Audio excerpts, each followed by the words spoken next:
Hey, what is going on everyone? Welcome back to the third episode in the Sudoku board solver series. In this episode, what I'd like to do is make it so we can actually place in the numbers onto our Sudoku board.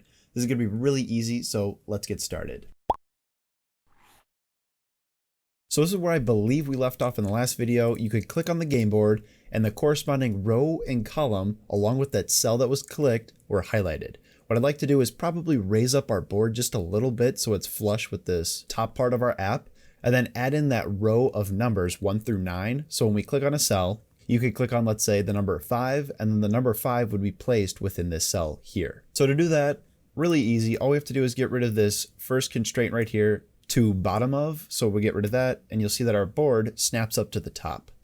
So now what I'd like to do is add in that row of numbers at the bottom of our board. So if we come over to the far right-hand corner, we can click this Design tab, and then you'll see we're presented with the palette over to the far left. So now if we come down to layouts, we can click linear layout horizontal and then drag that onto our design. So now within our linear layout, what I want to do is place in 9 buttons. So if we come back up to common, we can click this button and drag it within our linear layout, copy and paste that in 9 times. So now that you have that done, the buttons are going to look a little funky. Now, if you aren't fully up to date with Android, your buttons will probably look a little bit different than mine. I am fully updated, and now Android Studio is using Material Design as the default theme for their views. So if your buttons still look gray, don't worry about it. You should still be able to follow along with this video. Now that we got our buttons within our linear layout, now what we got to do is bring that linear layout a little bit below our Sudoku board so it's not overlaid onto our game board, because it does look a little funky like this. So if you come over to the component tree, you can click linear layout, and if you take a look at our design, there's bubbles placed on the top, bottom, left, and right. And they're a half circle right now because it's flush with the borders of our design. What we need to do is take these little bubbles here. So the one on the left, it's towards the middle. We need to take this, click it, and then you should have this little arrow that drags out of there. Bring that over to the far left. And if you did it right, the bubble should now be a solid blue. You need to do that for the left and right bubble. So what this bubble is doing is just adding constraints onto our linear layout. You could do this within the code. So if you are having a little bit of trouble, I could show you what you need to add in just a bit. But this is probably the easiest way to do it. So now if we're looking at the right-hand side, you could drag it over to the far right. And we also need to do the same thing for the top, but we want this to be at the bottom of our Sudoku board. Now, when we do that, you can see nothing happens. So if we come over to the far right, you can click the split, which will show you the design and the XML associated with our design. You can come down to the linear layout tag, which contains all of our buttons. And what we need to do is change layout height to wrap content, because right now it's just spanning the whole screen. It's going to wrap everything within there, but we just want it to wrap our buttons. And now when we change that, you can see that the linear layout snaps just below our Sudoku board. So now that we have the linear layout in the correct position, what I'd like to do now is just some basic housekeeping for our buttons. So let's define the strings for our buttons. So if we come over to the far left-hand panel, come down to our resources folder, expand that guy, come down to values, and then double click strings.xml. This should present you with our strings.xml resource, and in here we want to define 9 new strings, each of which are going to correspond to one of our buttons. So then within here we can come down, place in our string tag, give it a name of something like 1, and then close this off, and I'm just going to place a number 1 within our 2 string tags. Now I did write out the rest of the string tags in a separate file, so you guys didn't have to sit here and watch me type the rest of them out, but basically it all follows the same flow. So I just gave it a name of like 2 and then a number 2 within that string. So you can just copy this down. And then what we need to do is go back to our activity main.xml file and actually reference those strings in our XML code. So if we come down to our first button, we can change this from button to @string and then /1. Now, if we come over to our design, you can see that the text now changed to 1. So I'm going to go through and apply that to the rest of the buttons. So now that we have all the text changed so it references our strings.xml file, what I want to do now is make our buttons borderless. So again, I'm just going to paste this in here, copy this line right here, and then your button should become borderless. So I'm going to go through and paste this into the rest of our buttons really quick. And now if you come over to our design, you can see that it appears that all of our buttons have disappeared. That's because the text is white and we need to change it to black. So to do that, we can come down to where we define the text that's displayed within our button, come down and type in Android text color. And then we can just define it as black. Now if we come back over to our design, you can see that we could see the number 1 in our first button. So let's do that for all the other buttons. Alright, so now that we changed the text color of all of our buttons, let's increase the size because they are looking a little bit too small. Kind of hard to read. So if we hit enter again, we can just type in Android, and you just type in text size, and then we're going to give this a value of 24 SP. Make sure you put SP and not DP because SP in Android Studio is always used for text. So we're going to go text size 24 SP, and again, I'm just going to go through and paste this in for the rest of our buttons. All right, so now that we did that, there's one last thing we got to do with our buttons, and that's changing our layout width to a value of 0 dp. Now this might seem a little bit weird at first, especially since if you go over to the design, button 1 is just gone. Now the reason we do this is because this is going to allow us to span the entire width of our screen, and since most of the Android devices available are all different widths, this will allow it to be uniform across all devices. So I'm going to go through and type in 0 dp for the layout width of all of our buttons, and when you get to the final one, what should happen is all the buttons should like magically appear, but it should span the entire width of our screen. So like we're on our last button, you hit 0 dp and now they all come back. We're finally done with our buttons. Now the next thing that I'd like to do is create the arrays that are going to store the values for our game board. So we're going to do that in our solver.java file, and we're going to, first off, I forgot, we need to change this. So make these just ints. And then above these two, what I want to do is create our game board, and it's going to be a 2D array. So we're going to go int, and then I'm going to call it board, and then we're just going to close that off. The next thing that we're going to have to do is make an array list. Now, the reason why we're going to use an array list will become a little bit more clear as we start writing more code, but we are just going to define one for now. So array list, and then within these little brackets, the greater than and less than symbols, we're going to type in an array list, and then we're just going to place in object. So we're just going to create an array list of array lists. Then we're going to call the variable empty box index. Okay, so now we have these two, and we need to come down to our constructor and actually define values for these two. So we can come past our selected row and column, and then we can define the game board by typing in board equals a new int, and then we're just going to place in 9 by 9 because our Sudoku board is a 9 by 9 board. Close that off, and then we need to fill in the game board with a bunch of zeros. Now I'm going to do this with a for loop, so we're going to go for int r equals 0, r for row, and then we're going to go while r is less than 9, then we're going to do an r plus plus. Close this off, and I'm going to copy and paste this for loop because we are going to use a nested for loop for the columns. So we're going to change the r's to a c, and then within our for loop, all we have to do is type in board, and then opening closing brackets, we're going to go row and column, and we're going to set that equal to 0. So this is going to loop through every possible row and column within our game board and assign that a value of 0.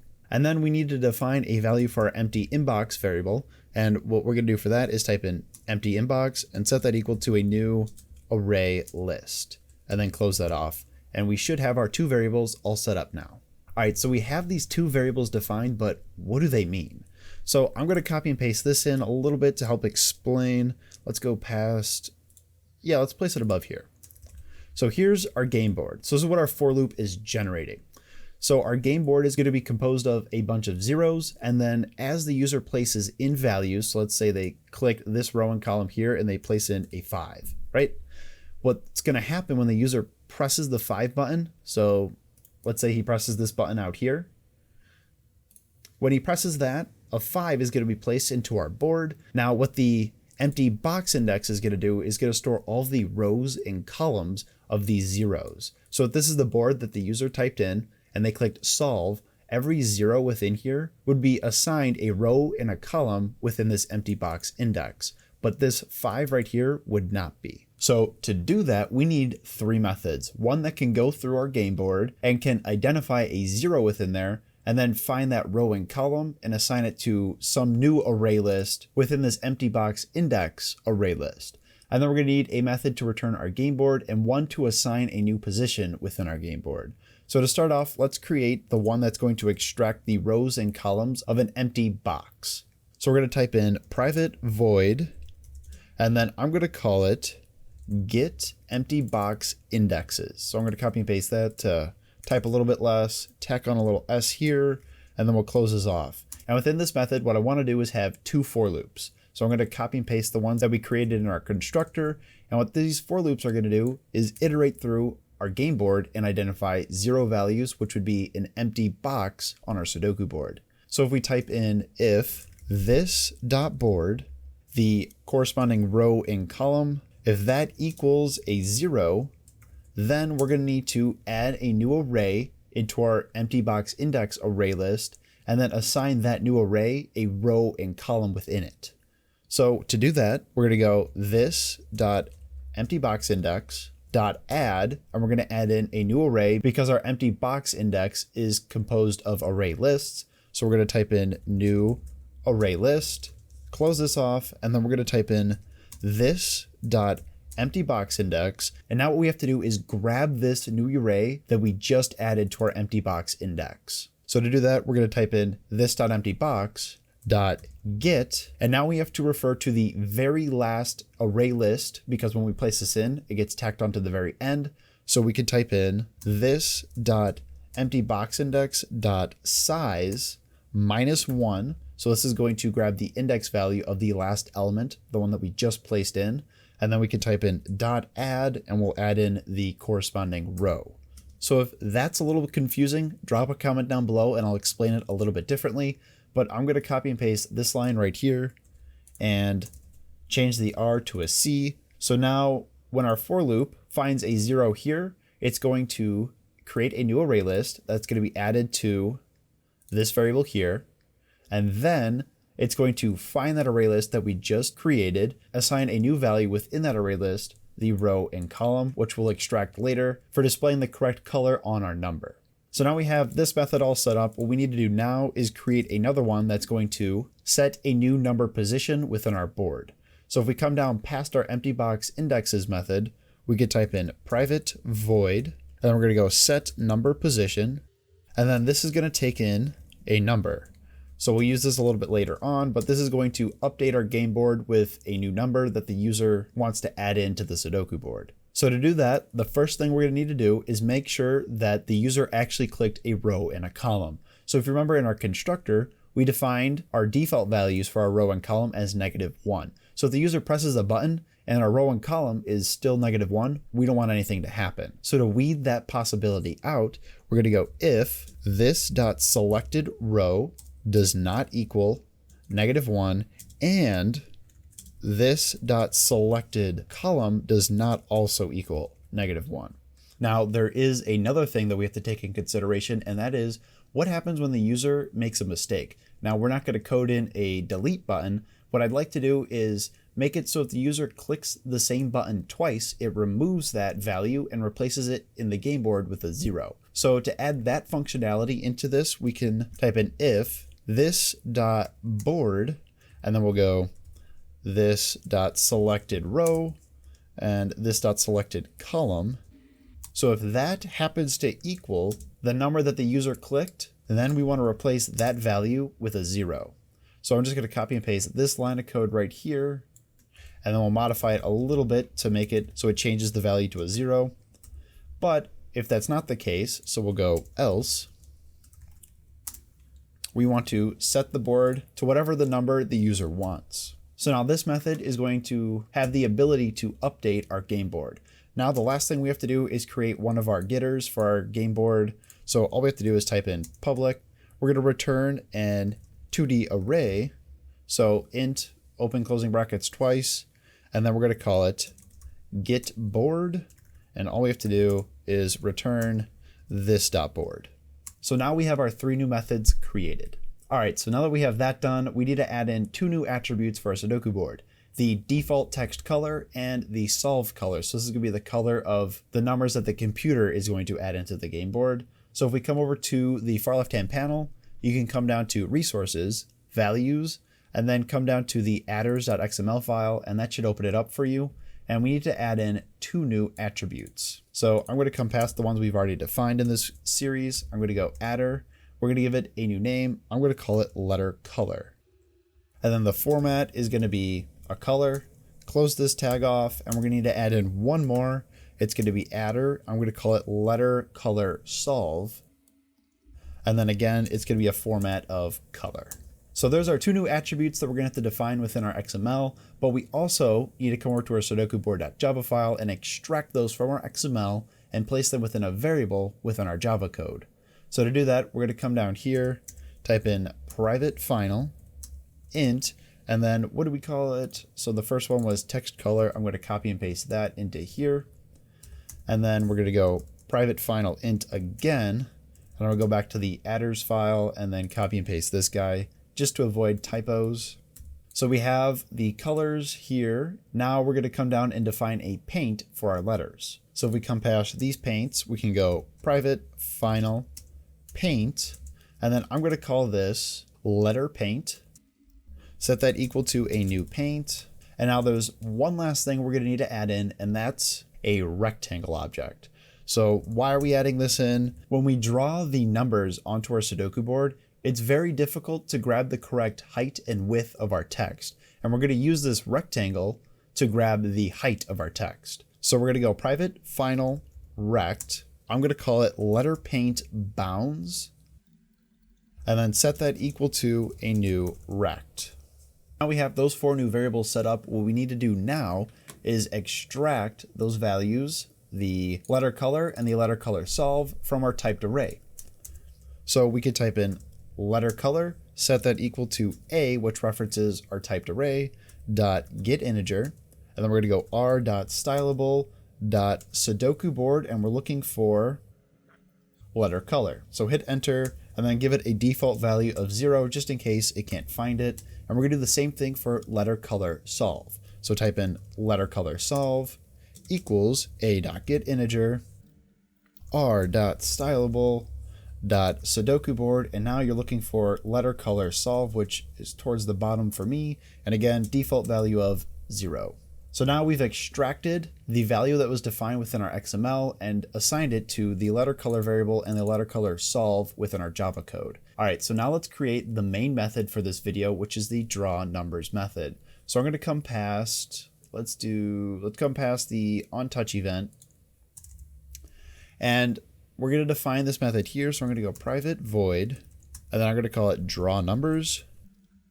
And then we're going to pass in the canvas and then close this guy off. And now this is going to consist of 2 main parts. One part is going to loop through the 2D array, which is our game board, and the other one's going to iterate through the empty indexes. So for the first part, we're going to type in 2 for loops to iterate through our game board. So for int r equals 0, we're going to go while r is less than 9, and we're going to go r plus plus.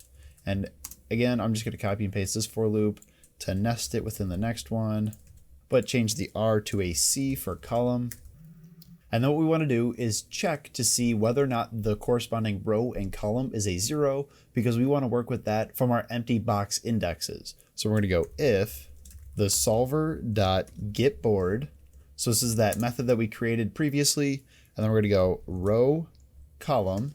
If that does not equal 0, then we want to update our game board accordingly. So the first thing I would like to do is grab the number that the user assigned for that box. So the way we can do that is by typing in string text, setting that equal to, and now we will be extracting an integer. So I'm going to go integer dot toString, and then we're going to go solver dot getBoard, then the row and column.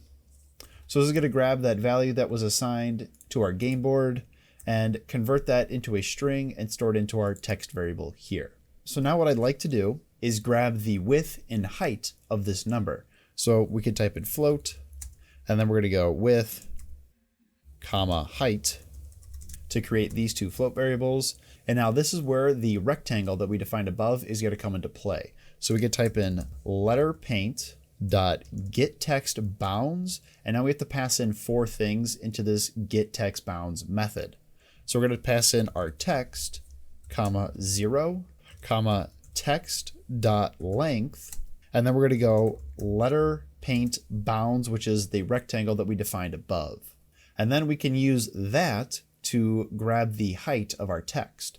And the reason why we couldn't just do something like letter paint dot measure text is because this is only going to return the width of our text and not the height. We can use this for our width. So if we type in width, set that equal to this guy here, but we have no way of grabbing the height without our letter paint bounds rectangle. So we could type in height, set that equal to letter paint bounds, and then go dot height. So now we've calculated the width and height of the text.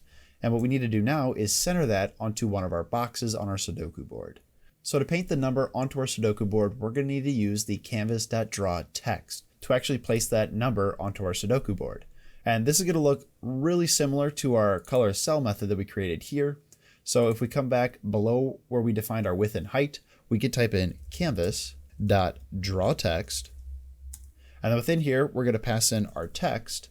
And now we need to define the starting X position. This is going to be C times the cell size plus, and now this bit right here is going to allow us to center it within our box. So we're going to get this right up to the edge of that cell. And now we need to shift it by the difference between the end of the cell and the end of the letter. So to find that difference, we are going to go cell size minus whatever the text width is. So width, so the cell size minus the text width is going to leave us that little bit that's left. And then if we take that bit there, we can divide it by 2.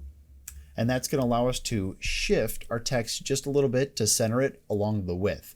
And now we need to do the same thing for the height. So we can go comma, I'm going to enter it over. So then we can type in R times the cell size. And now just because I created this before the video, I know we have to add on a cell size. You could play around with this and see for yourself, but we need to add on another cell size to get it in the correct box. Now what we need to do is subtract away that difference value that I was talking about for our column here. Instead of adding it, remember we have to subtract it for the row. So we could type in cell size minus whatever the height is, and then we need to take that value and divide it by 2 to center it. So we can go divide by 2. And then the last thing we need to pass in is the letter paint. And I think I got my parentheses all messed up. Right here. So we should be good now. Okay, so that is everything we need to draw the numbers on the screen, the ones that the user placed in.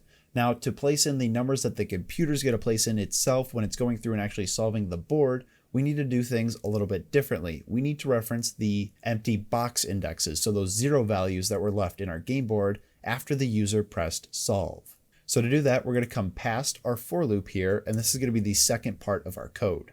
So we're going to iterate over each array list within our empty box index variable. So we're going to go for array list, and then within the angle brackets, we're going to pass in object, and then we're going to call this letter, colon, and then we need to go solver.get empty. And I just realized we didn't make this. So if we come back over to solver, we need to actually create the get empty box index because we need to grab that from our solver class.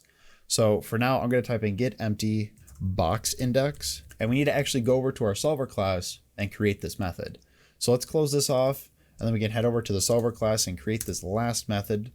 So let's copy and paste this, come over to solver.java, and then we're going to come past where we defined our get board, and then we're going to type in public, and we need to return an array list. So array list, and then within here, we're going to pass in an object, and then we're going to call it our get empty box index, and then close this off. And all we have to do is return this dot empty box index, and that method should be good to go. So we can come back to our Sudoku board.java file, and this shouldn't be an error anymore. Okay, so now within this for loop, we have the specific array that's going to contain the row and column of that empty box, which is that corresponding 0 value in our 2D array. So to extract out the row and column, what we need to do is type in int r equals letter.get 0. So if you remember, the first index within that array list is referring to our row. And then we also need to type in int c to get our column. We're going to go letter.get1, which is the second index within our array list that contains our column. And now these are underlined because we need to cast an integer value to these. And then that should go away. So now we've extracted the row and column from its corresponding 0 value here.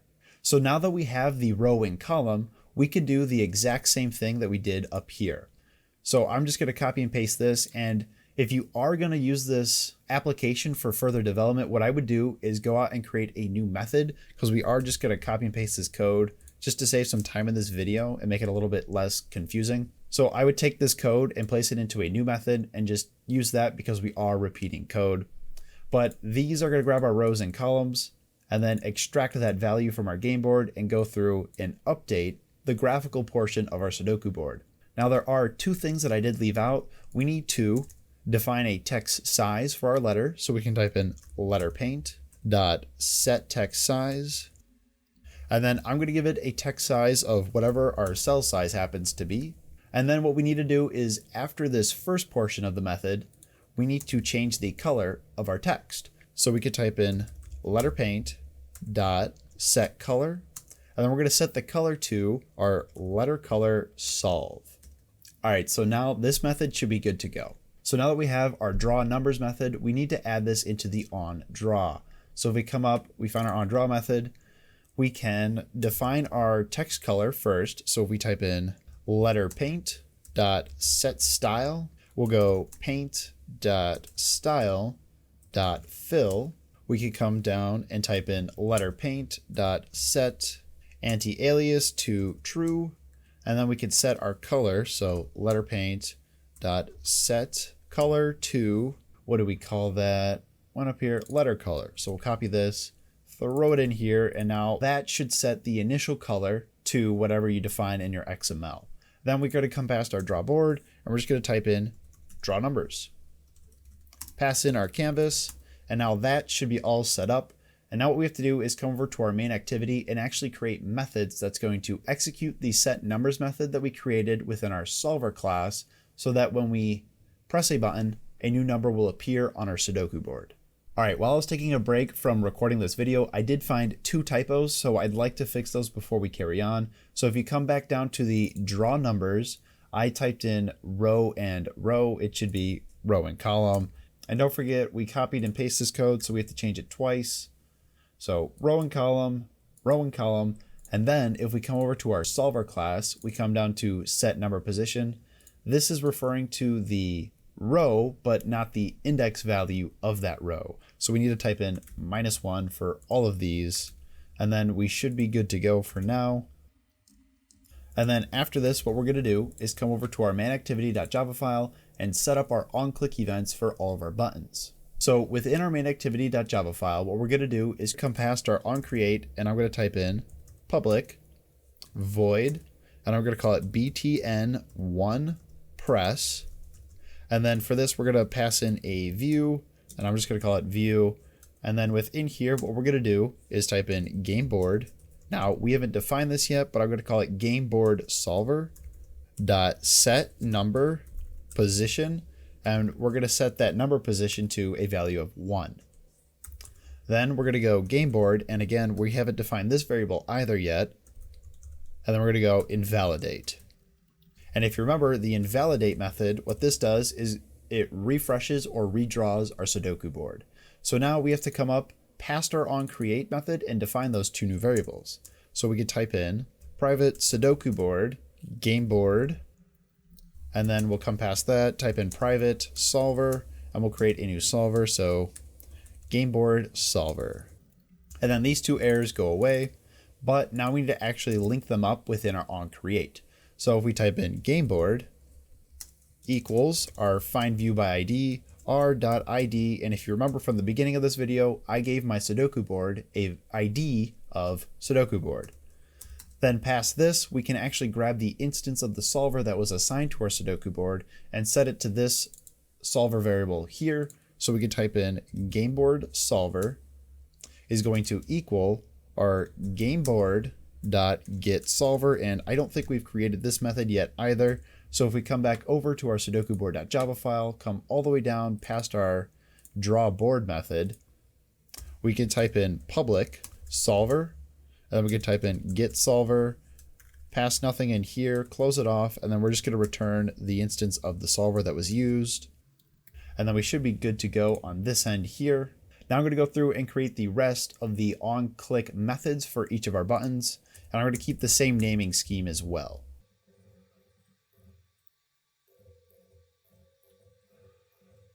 Alright, so now that I've finished up and created all the on-clicks for each of our individual buttons, we're going to go into our activity main.xml and actually assign those methods to their corresponding button.